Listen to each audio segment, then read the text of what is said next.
awesome. I need to apologize up front because there's a lot going on in this story, so I'm going to have to talk really fast to fit it in the time limit. So in the 90s, I lived in a large apartment in the Avenues, and it had started its life as a two-story Victorian that was carved up into two apartments in such a way that when you were on the front porch, you were confronted with two doors. And if you opened the door on the right, you were in the downstairs apartment. Open the door on the left, and you were confronted with this long staircase that went straight up into my apartment. And it was a great place to live, but honestly, that staircase was vexing. Because anytime someone came over, I'd have to go all the way downstairs just to open the door for them. And so over time, I just got into the habit of leaving my door unlocked while I was home, so that when my friends came over, they could just let themselves in. But that didn't really take care of the problem of, like, when, for example, the Jehovah's Witnesses would come over. Because then I'd still have to go all the way downstairs to open the door and tell them to scram.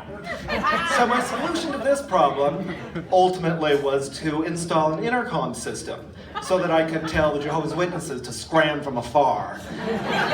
But the immediate dividend of this intercom was that I learned by surreptitiously listening to things that were occurring on my front porch that my downstairs neighbor was a prostitute. Now, she was actually very smart and funny and clean. You know, she didn't have a pimp. She was really more of an entrepreneur. So I just loved her. We had a great time the whole time she lived there.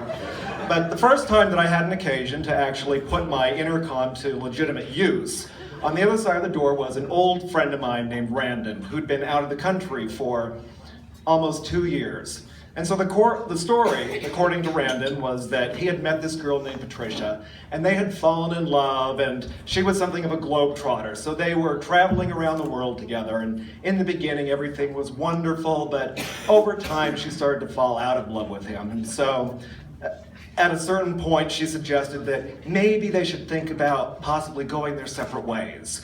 But he kept following her, and then she just outright broke up with him. But he still kept following her like an international stalker until she finally ditched him somewhere in Southeast Asia. So here was Randolph back in Salt Lake, standing on my front porch with his tail between his legs, and he asked me if he could stay with me for a while until he was able to figure out what he was going to do next with his life.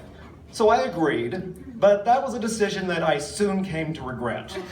Because as it turned out, Brandon was morbidly depressed. And so the whole time that he stayed with me, he never went anywhere. I mean, he didn't leave the apartment the whole time he was there. And so his daily routine was literally like, sleep, play video games, sleep, play video games. Oh, and he'd make this disgusting meal that was like macaroni and cheese mixed with hot dogs, and I thought it was just revolting. But he ate that every single day. So you'd say to him, Brandon, why don't we do something? What do you feel like doing? And he'd be like, well, the only thing that he had any interest in doing that could be construed as a group activity was looking at pictures of Patricia. But this being the 90s, no one had an iPhone. So looking at pictures of Patricia meant that you sat around in a circle and everyone had to put on these white cotton gloves. And then Brandon would pass around these pictures that were essentially headshots of Patricia. So, you know, as far as like group activities go, the considerable charm of this one wore off pretty rapidly. So one night I went out clubbing with my friends. And of course I asked Randolph if he wanted to go, and of course he said no. So I went out, had a decent time, got in fairly late. And the next morning while I was making breakfast, Randolph came out of his room and said, hey, your downstairs neighbor buzzed you on the intercom last night. And so I was like, oh, what'd she want? And he says, well, she said that she had a client who wanted to be spanked, but her arm was getting tired, so she wanted to know if you could help her. And so I was like, oh. Well, I assume you told her that I was out for the evening, and he said, yeah. So then she asked me if I would help her. And so I was like, oh, well, how'd that go? And he said, well, I said no. And so it was at that moment that I just snapped. I mean, I lost it. I was like, whoa, whoa, whoa. hold on, let me see if I've got this straight. You're telling me that last night a prostitute buzzed you and asked you if you would help her spank a client, and you said no? I mean, okay, I have two problems with this. First of all, Fer Rude.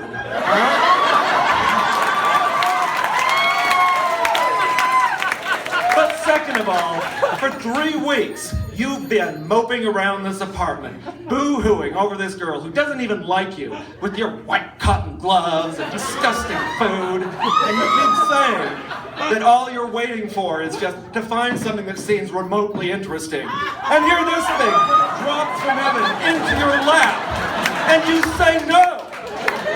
What's wrong with you? I mean, let me tell you something, swear to God, you could live to be 2,000 years old, and you could travel to Mars and back. Never, ever, ever again is a prostitute ever going to buzz you and ask you if you will help her spank her client. And apparently that's okay with you because you'd rather play video games anyway. So, actually, Randy and I are still friends today, and a couple days ago I called to wish him a happy birthday, but it took me a long time to get over that.